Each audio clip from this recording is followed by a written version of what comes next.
In order to think about the effects of the drone and of targeted killing on the phenomenon of war in the 21st century, we first need to go back to what we might call the classical image of the battlefield, a certain archetypal conception of what war looks like, of what the clash of arms appears as.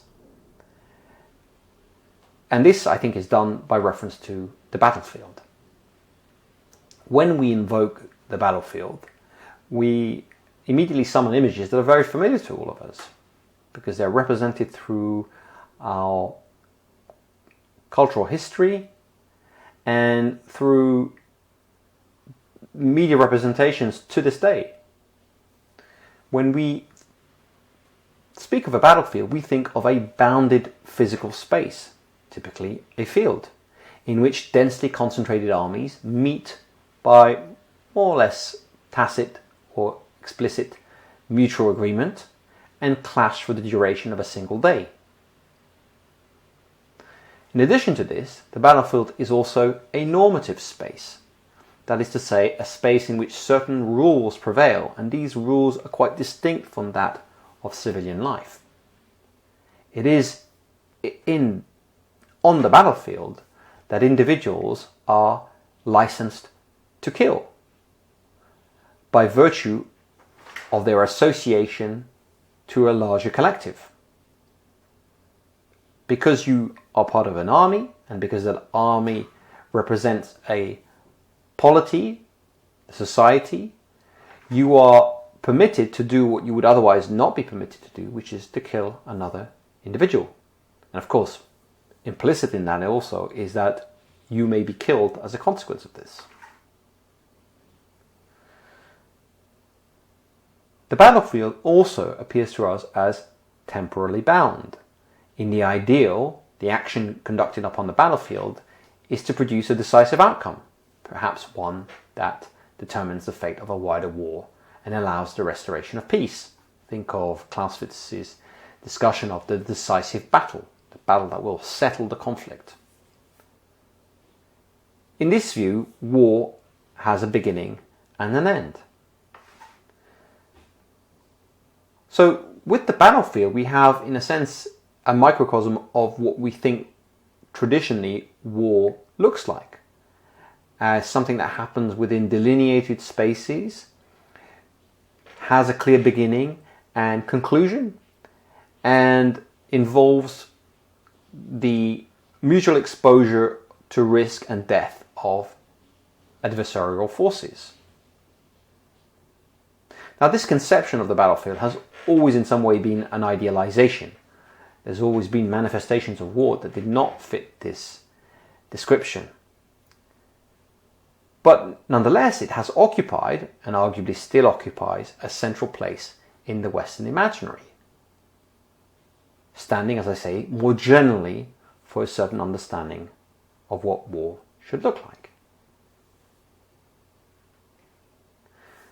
But in fact, this image of the battlefield has been in crisis, one could say, for well over a century. From the late 19th century on, a dramatic expansion of the battlefield and corresponding dispersal of forces within it has been observed. As you can see on this table, the size of area of operations, the length of the front, the depth of the rear, and of course, the volumetric expansion into the airs, the fact that aircraft add another dimension to the horizontal dimensions. These have all increased dramatically over the course of the last 100 years or so.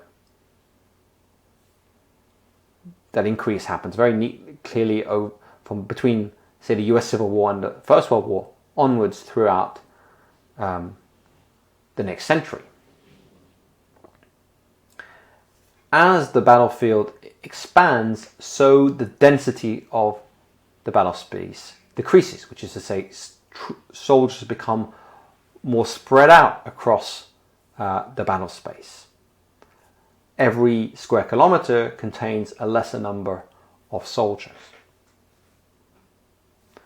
Now, the reasons for this trend are arguably threefold. The first of these reasons has to do with the evolution of weapon systems, and particularly the increases in range and accuracy of these systems. Of course, with range and accuracy, we get a corresponding increase in lethality. Exposed forces become increasingly vulnerable. And where protective cover is unavailable, concentrations of forces draw attention and risk incurring large losses from aimed fire. So it's no longer desirable, as it would have been in the past, to concentrate and mass your forces because the exposure to being struck with devastating force is considerable. In addition to this, because of the higher efficiency of weapon systems, you also don't need to mass forces to have effects. If you go back to the revolution in military affairs, or the military revolution of early modern Europe, when we talked about the introduction of firearms and notably of development of corresponding drill techniques, we noted that early firearms were very inaccurate weapons.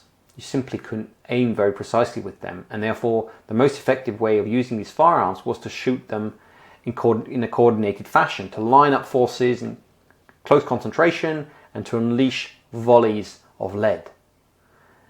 This, of course, is no longer necessary when you have rifles that can strike enemy targets at dozens of kilometers.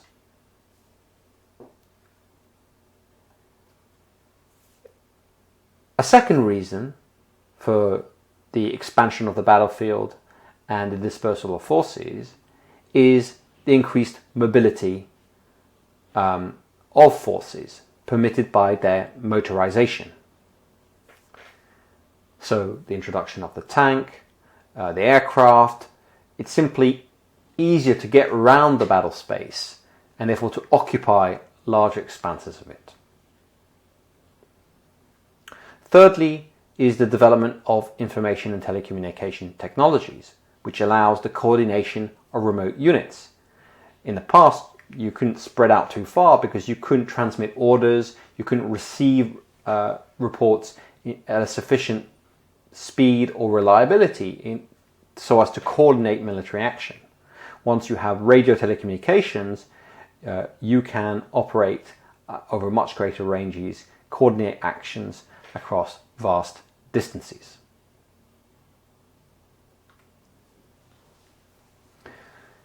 Returning to the increased accuracy of targeting, we see this very clearly in the development of aerial bombing, and particularly in the last 3 decades with the development of precision-guided munitions. Using laser or satellite navigation, the probability with which a target can be struck from the air has increased dramatically. So that if we go back to the Second World War, we find that we might need 9,000 bombs, 1,000 bomber sorties in order to destroy a target. And these targets were the size of buildings. Whereas in the present day, a single guided munition, let's say 2 to be sure, will generally suffice to destroy a target. So there is a radical change in the economy of force, from having to throw thousands of bombs in order to hit a target, to knowing with certainty that you can destroy a target with a couple, if not a single munition. The US Air Force accordingly likes to boast that its nuclear and conventional precision strike forces can credibly threaten and effectively conduct global strike by holding any target on the planet at risk, and if necessary, disabling or destroying it promptly, even from bases in the continental United States. So certainly for advanced militaries, a global strike capability has emerged. It is possible to strike at any entity on the planet that can be perceived, and do so at planetary ranges. This capability is being turned into an increasingly granular and individualized mode of targeting. And so, as we've seen in the first 2 decades of this century, the United States has used drones to conduct targeted strikes against key members of Al-Qaeda, the Taliban, ISIS, or any elements of the wider jihadist movement in the prosecution of the so-called war on terror. These are known individuals identified as high-value targets. For all this, most of these individuals do not wear uniforms or are not members of officially recognized belligerents, and therefore have been treated as so-called unlawful combatants that are not covered by the laws of war. So what then has the basis for their targeting been? Well, under the Obama administration, a so-called Disposition Matrix was created. This was a database of individuals suspected of terrorist activities and who it was determined needed to be disposed of. That is to say, either captured or killed. The Obama administration created this database and alongside it attempted to codify the policies that would lead to practices of targeted killing. The Disposition Matrix would contain biographies of the individuals with their rap sheet, if you want, their suspected involvement in pre-existing terrorist activities, their known locations, and their various affiliations with other suspects, their past interactions, communications, and so forth, whatever could be gathered through intelligence gathering. The guidelines were there to determine the appropriate course of action, encapsulated in what we have on the right, which is what we could call a decision tree, a set of questions, the answers of which lead to further questions and to particular courses of action. So if a suspect is identified, if they are located in the US, they can be arrested and put through the judicial system. If they cannot be brought, if they're not in the US and cannot be brought back to the US, then if their importance is deemed critical enough, a determination may be to either to wait or to potentially target with lethal force. Now, beyond the high-value targets of known individuals, a large number of drone strikes have been so-called signature strikes. Now, signature strikes refer to individuals, targets, whose identity or precise identity is not known. We don't necessarily have a name or a biography to affix to it. These are individuals who've been picked up because their behavior, as determined through surveillance from the drone, from mobile phone data, from various human intelligence, this behavior conforms to that expected of militants, i.e. they possess the signature of a legitimate target, hence why they are signature strikes. Such signatures might correspond to traits such as carrying weapons, crossing borders, or interacting with known militants.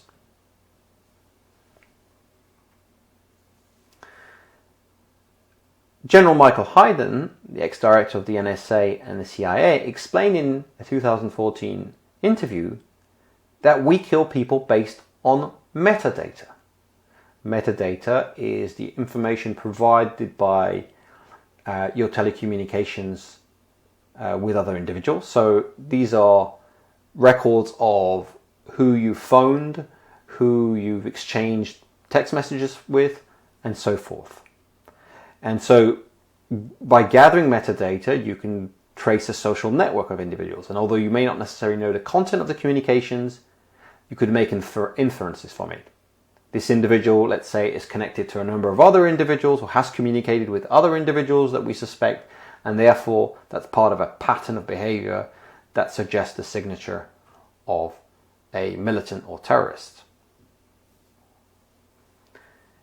Now, not inconsiderable doubt has been cast on the reliability of such intelligence. One joke going around the State Department reportedly said that when the CIA sees three guys doing aerobics, they identify a terrorist training camp. Or in other words, that when you're looking for terrorists or you're looking for suspicious behavior, it's very easy to find it or to see it. And there's very, very little appeal that can be made to those kinds of judgments. And so the very policy of the signature strike has often been suspected of being overly lax and targeting individuals who may be very unfortunate because they simply interacted with militants without necessarily having any involvement with their activities. Now, the American Protocol for Strikes does require that a target pose, I quote here, a continuing imminent threat against the United States. But this notion is a very broadly understood one. It doesn't require any immediate intelligence of specific threat. It doesn't even require membership of a particular organization. Simply displaying particular behavior singles out individuals as dangerous and legitimate objects of targeted assassination. So there is, if you want, a logic of preemption that is built into targeted killings. Individuals are a threat or are dangerous, not necessarily in the immediate present. They may not be plotting something right now, but they may well in the future. There's a probabilistic judgment that's being made about what the future behavior of these individuals might be, and on that basis they may be deemed too dangerous, too threatening to be allowed to live. Under the Obama administration, decisions to use force were made in the White House once a week on what became known as Terror Tuesday, with the president usually making the final call. No external scrutiny was ever made of the process, and no publicization of the criteria that were employed has been ever released. Most of what we know about this process, in fact, has been obtained through leaks, not through any transparency into the process. The practice of individualized targeting therefore entails, and this is very significant, a shift in the very rationale of targeting away from status-based targeting against units, formations, and equipment towards identity-based targeting against individuals, cells, and networks. Again, the shift here that is happening is between what we might think of the conventional rationale for targeting in war as we are used to think of it. That is to say, you target an individual not because you know who they are, but because they wear the enemy uniform. This is a soldier that fighting in the German army, therefore, if you're a US military personnel, this is an individual you can target. The shift that occurs with individualized targeting is that increasingly it is the individual themselves that is known either through their personal biography or through the various markers of their behavior that makes them a target. And their participation or their collective identity is of a lesser importance. This entails an individualization of responsibility, in which the legitimacy of targeting decisions is increasingly tied to quasi-judicial judgments about the individual acts and the roles of specific enemy figures. This tends to bring the decision process in closer alignment with the determinations of criminal law. This individual is deemed guilty of particular crimes, but without any of the transparency or representation of the accused. In sum, the targeting of lethal force is legitimized by reference to the individual responsibility or guilt of the target. And this contrasts with the notion of war as waged against a collective enemy, that enemy being a state or its peoples.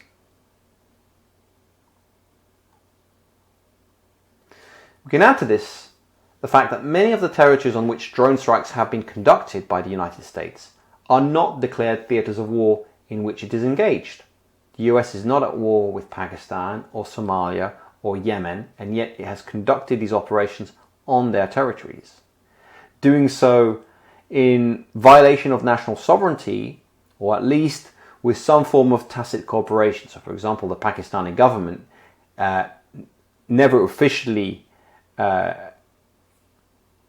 admitted that it was allowing the United States to operate its drones there, but of course in some sense it was. The Pakistani military is quite capable of shooting down a US drone if it wants to, but either by having its arm twisted by the United States, or because parts of the Pakistani military or government thought that there was some advantage in allowing these drone strikes to happen, they did.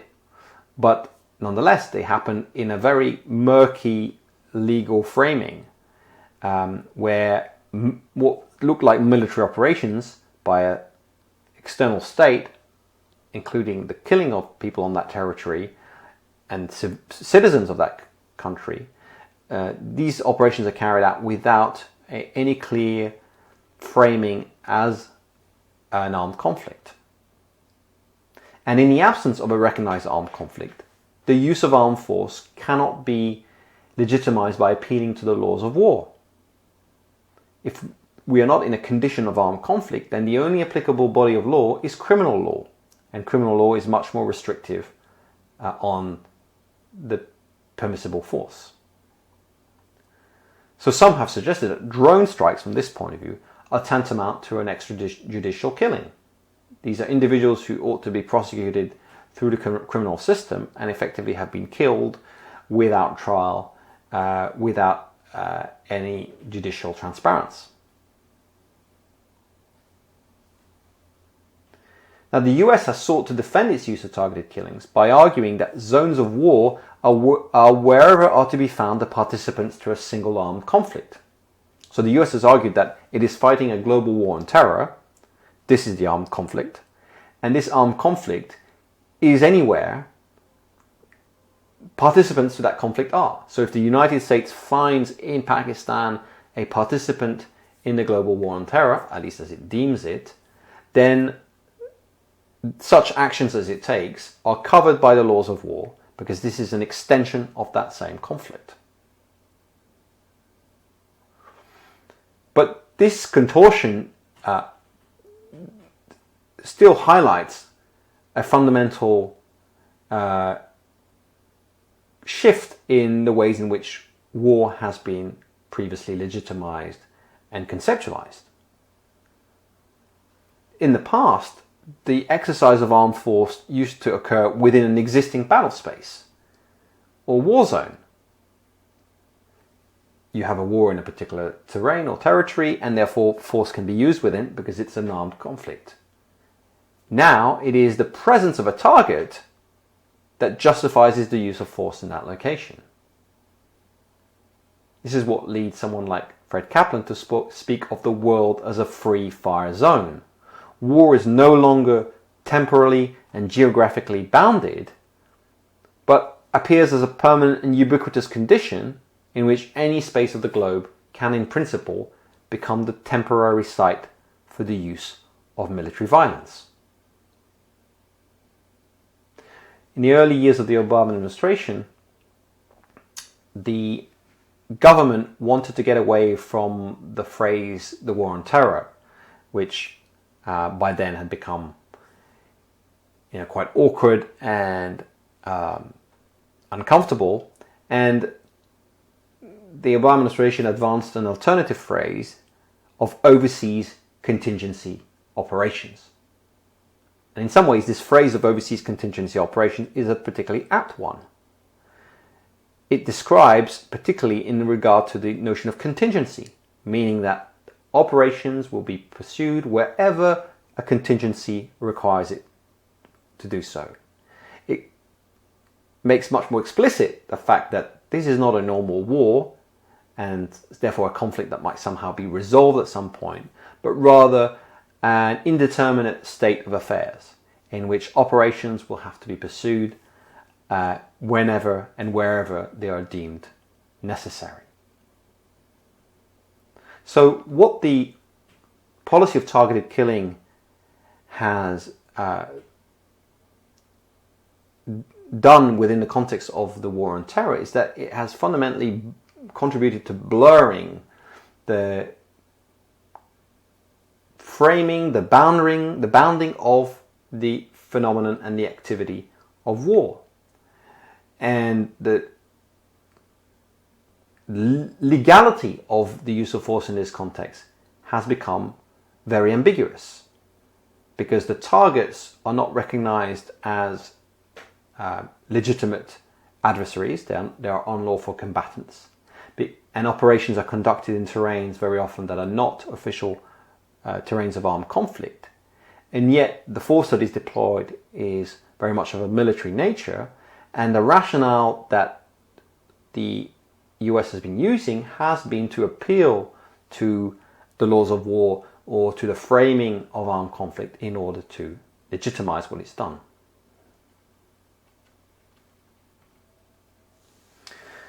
Nor are today targeted killings any longer reserved to these unlawful combatants, i.e. members of non-state groups. On the 3rd of January 2020, the Iranian general Qasem Soleimani was killed in a US drone strike in Baghdad. He was targeted by the US for alleged involvement in militia attacks on US military personnel, amid claims he was planning further imminent attacks. Soleimani is probably the first targeted drone killing of a senior foreign government official on the territory of a third country. Again, a country outside of a recognized conflict. So the killing of Soleimani feels very significant in a way because it has come arguably as a consequence of a policy of targeted killing that began in the kind of netherworld of CIA intelligence operations conducted against unlawful combatants or targets that were not recognized as belonging to a state military, and therefore in a space in which the laws and the handling of these individuals was inherently ambiguous, and has seemingly now migrated to a practice that can target state operatives, generals within foreign militaries, whether they are or not involved, of course, in another complex blurred lines between militia operations and conventional military ones.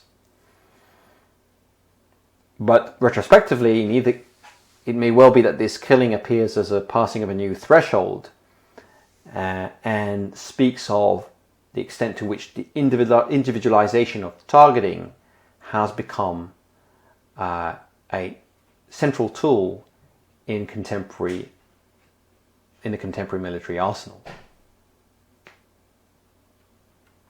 It's important here to note that this disappearance of the battlefield as a discrete spatio-temporal space, and with it the emergence of these corresponding practices of individualized targeting, should not be explained as the simple consequence of the advent of the drone. In doing so, we would be falling prey to a form of technological determinism where we think of wider social cultural effects as being straightforward effects of a technological innovation. Drones have certainly played a major role in these developments, but they are themselves more an expression of long-standing trends. The drone is not the fundamental cause, it is a manifestation of a ongoing process by which the conventional space, conventional temporality of war, conventional targeting rationales of war have been shifting for quite some time. And indeed, evidence of this is simply that drones are not strictly necessary to conduct targeted killings. The use of special forces in the war on terror have been serving a very analogous function. Indeed, one could think of the killing of bin Laden as on this mode. Bin Laden was obviously a high-value target. He was killed in Pakistan, so again, a territory that was not formally at war with the United States, and the operation was clearly carried out without the sanction or even the warning or the prevention taken to inform the Pakistani government. And the choice of special forces really has more to do with the fact that they wanted to be certain that they got their man, and they wanted to collect whatever intelligence they could on the ground. They could have obviously killed bin Laden with an aerostrike just as well. So the choice of drones rather than special forces has more to do with questions of risk aversion, of risk calculus. It doesn't fundamentally alter the practice of targeted killing, which was very much in evidence in bin Laden's slaying.